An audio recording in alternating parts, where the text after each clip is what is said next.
Kung may isang bagay na hinihiling si Salome Salvi, ito ay mabago ang maling pananaw na nakarami sa tulad niyang adult content creators na di sila karapat-dapat bigyan ng respeto at integridad bilang tao. Ayon nga kay Salome, trabaho lamang ang lahat at alam niya sa kanyang sarili na karapat-dapat siyang pagkalooban ng respeto.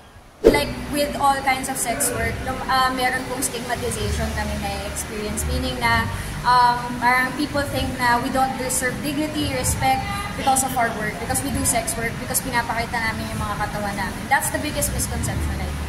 So, dapat baguhin ng mga tao yun. Kasi I believe that sex work is work, and ako, I know that with myself, with the way that I love myself, I know I deserve respect. So, parang I will always challenge people who disagree with that. Pagkabahagi nga sa amin ni Salome, ilang beses siyang naranasan kung paano basusin ng mga kalalakihan sa kabila ng pag-iwas siyang patuloy ng pamabastos ng mga ito. Palagi merong nagtatangka na i-cross yung boundaries ko kasi people have this idea of not celebrities, even just public figures. Yeah, public figures. Yung pagtingin nila parang public property na din, na parang feel nila like pwede nila akong akbay-akbayan nang hindi nagpapaalam. Laging may ganong mga marami ako na-experience na gano'n. Paglasing, di ba? Lalo na sa mga club po. So, medyo mahirap din. Parang mahirap maging matatag kasi palagi ko na na-experience yung gano'n. Pero paano mo hinahandle? Hindi ka naman nagagalit? Hindi ka naman... As much as possible, ayoko po sana mag-cause ng gulo. Pero sometimes it really distresses me.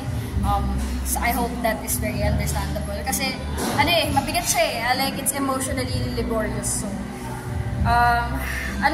parang I find strength within myself and trusting myself that na kaya kong mahalin yung sarili ko at kaya kong dalhin yung sarili ko in a respectable.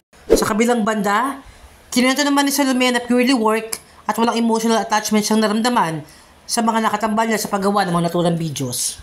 I try to be friends with them as much as possible kasi yung trabaho namin, it requires us to be very intimate with each other. It requires us to share each other.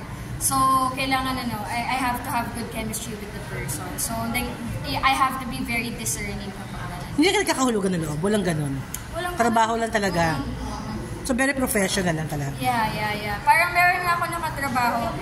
Recently, we had to stop working with each other kasi nag-girlfriend siya. Pero prior to that, we were working with each other for 3.5 years. Wow. So, ang dami na namin nagawang mga videos. Tapos yun, parang sa 3 years na yun, I've never developed any feelings for him. I know him as a good friend. I'm very affectionate with him.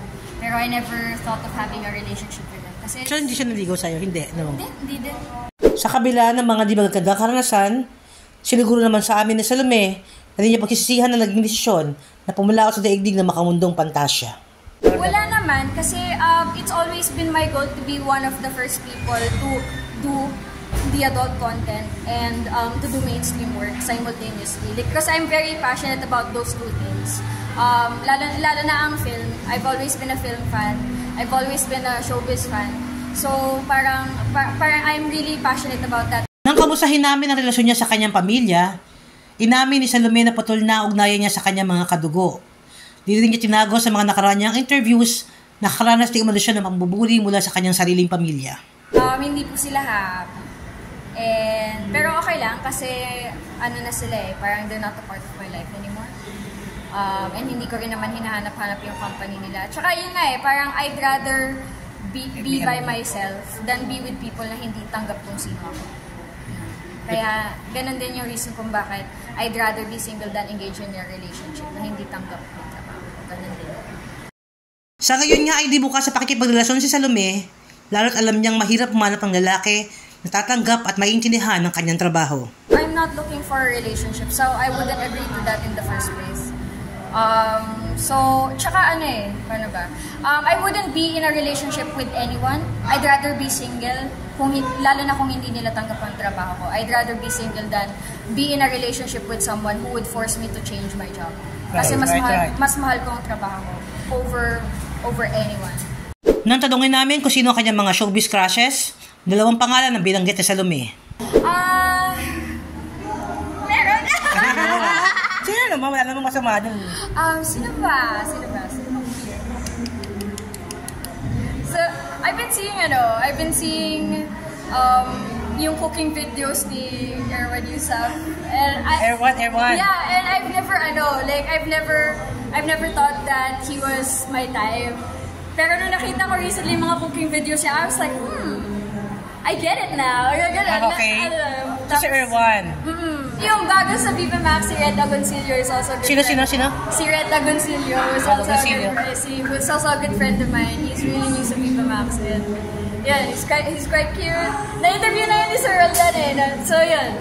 Wala na? Wala ba mga Coco, mga kung sino-sino? Yolo, or... Ayoko kanta! Tsaka ano po, parang hindi po ako masyadong sumusunod sa showbiz din masyado. Medyo chill ako sa ano.